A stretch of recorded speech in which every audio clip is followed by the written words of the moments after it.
Hi, welcome back to another BobBlast. This one is all about alcohol.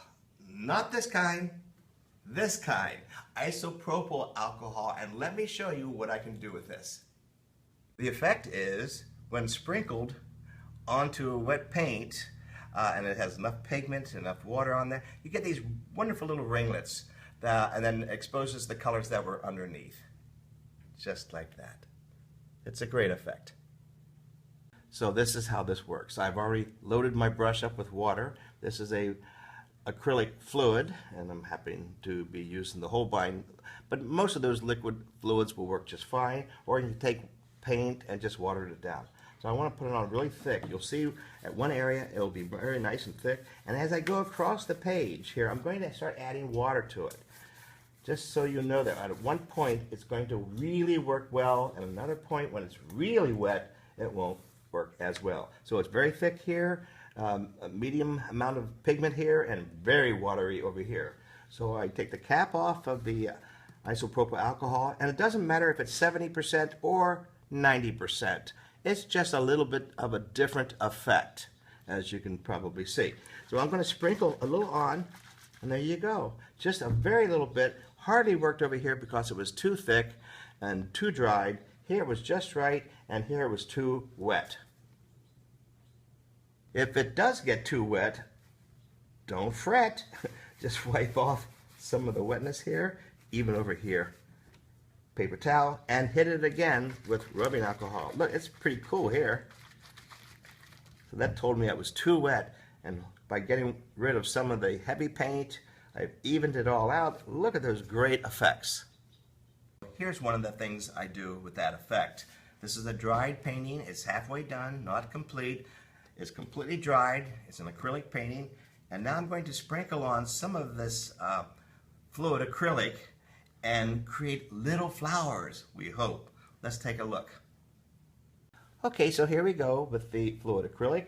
You can put it directly on the painting or in a palette, doesn't really matter. So I'm just putting a lot of color down in here, right on top of another painting. So I want to create more flowers in here. Well, this is one way of doing it.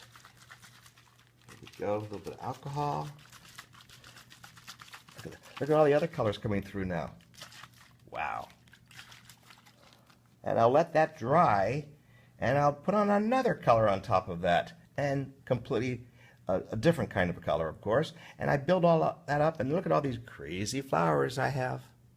Oh, if you don't have fluid acrylic, how about transparent paint? And this is the transparent paint, and you can rub it on an existing painting. I'm going to turn the lights on here. This will really change. It's the beauty of transparent paints, right? You can still see the thing that you painted underneath it. And again, while it's still wet, we'll see if some of this works. It will work a little bit more subtly. You may not be able to see it on camera, but you can see some of them starting to pick up here, and I'll do it several more times. And here is another version. Here is a finished underpainting.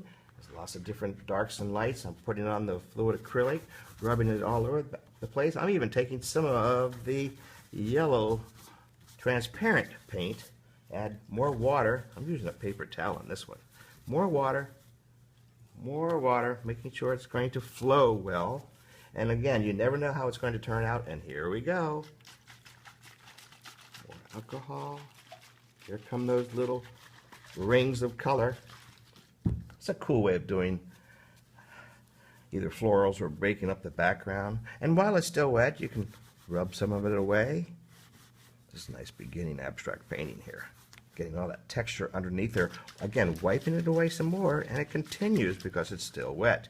And I like to do this on gessoed paper or paintings that have already dried. That way the alcohol doesn't soak right down into the paper. Just a reminder, this works beautifully on a canvas also, as long as you're using really good high pigmented paints. The less costly paints tend to have not so much pigment, and you won't see the effect so effectively. So in conclusion, when you want some colorful textural effects, rubbing alcohol.